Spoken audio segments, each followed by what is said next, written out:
মুহূর্তে আছি মগবাজার এলাকায়। দর্শক, একটি মর্মান্তিক ঘটনা ঘটেছে। এই মুহূর্তে দেখতে পাচ্ছি একজন ব্যক্তি তার মাথার খুলে উড়ে গেছে। এটা ফ্লাইওভার ব্রিজ থেকে একটি ককটেল বিস্ফোরণ করা হয়েছে এমন একটি খবর পাওয়া গেছে, যেটি খুবই মর্মান্তিক দৃশ্য দেখতে পাচ্ছেন।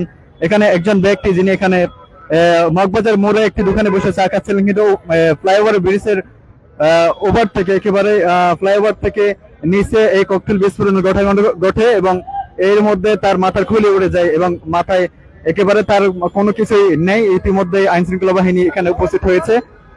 আমরা দেখতে পাচ্ছি ওই ব্যক্তিকে ইতিমধ্যে আইন শৃঙ্খলা বাহিনী তারা সরিয়ে নেওয়ার প্রস্তুতি নিচ্ছে এবং সে সাথে তার কিছু আত্মীয় স্বজন ইতিমধ্যে উপস্থিত হয়েছে। তারা কিন্তু কান্নাকাটি করছে অনেক বেশি। তারা একেবারে তাদের রাখা যাচ্ছে না, এরকম একটা অবস্থা। দর্শক, এটি খুবই মর্মান্তিক ঘটনা। এটি ফ্লাইওভার ব্রিজ থেকে হঠাৎ ককটেল বিস্ফোরণ বলে এখানে সন্দেহ করা হচ্ছে এবং ইতিমধ্যে আইন শৃঙ্খলা বাহিনী, পুলিশ সহ এখানে যারা আছেন সেনাবাহিনীর সদস্যরা এখানে উপস্থিত হয়েছেন। দর্শক, দেখতে পাচ্ছি ইতিমধ্যে অসংখ্য মানুষ এখানে ভিড় করছে এই ঘটনা দেখার জন্য। এটি খুবই মর্মান্তিক ঘটনা। এই ব্যক্তির মাথায় একেবারে মাথার খুলি উড়ে গেছে। তার মাথায় একেবারে তার সামনের মুখের অংশ ছাড়া তার মাথার ভিতরে কোনো কিছুই নেই। তার মাথার খুলি কোথায় উড়ে গেছে সেই খুলি পর্যন্ত এখন পাওয়া যাচ্ছে না এবং আইন শৃঙ্খলা বাহিনীর আমরা সেই দৃশ্য দেখতে পাচ্ছি। তারা এটা নিয়ন্ত্রণ করার চেষ্টা করছে, তারা এটা পরিস্থিতি সামলানোর চেষ্টা করছে।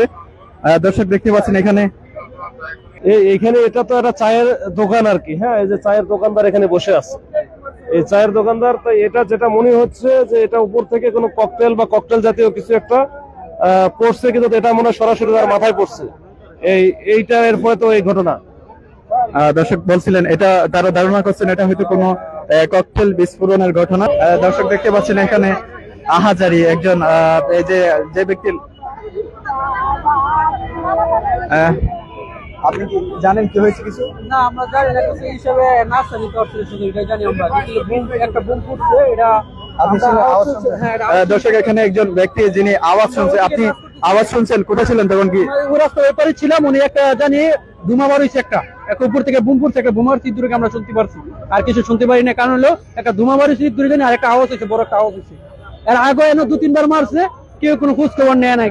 বুঝি না, দেশের একটা কত শুন, এদিকে বুম মারে ওইদিকে বুম মারে, কোনো খোঁজ খবর নেয়। আগে 2 বার মারছে। আমরা আপনার সাথে কথা বলতে চাই। কি হয়েছে আপনার কি হয়? আমার ভাগনা আমি ডিউটি থেকে অফিস থেকে আসছি, আসার পরে এখানে বাচ্চারা ছোঁয়া। আমি তোর মানুষের জিজ্ঞাসা করছি, তারা বলে কি যে জানি নাই ছেলে কোহানের। পরে আমি একজনের জিজ্ঞাসা করলাম মালিকরে আমি চিনি না। পরে আমি কি ভাই এই ছেলেটার নাম কি? সিয়াম। আমি তো আমার ভাগনা, তো কি আমার কিছু আমার ভাগনা। আর মা বাবা কই? আমি তো মা বাবা 2000 গলিতে থাকে, আমি যে নিয়ে আসি, আমি নিয়ে আসছি। আর আমি এখানে যিনি কান্না করতেছেন উনি কে? এই যে মা। দর্শক, ইনি হচ্ছেন যে ব্যক্তি মারা গেছেন, যিনি নিহত হয়েছেন, ওই ব্যক্তির মা। দর্শক, দেখতে পাচ্ছেন মায়েরা হাজারি।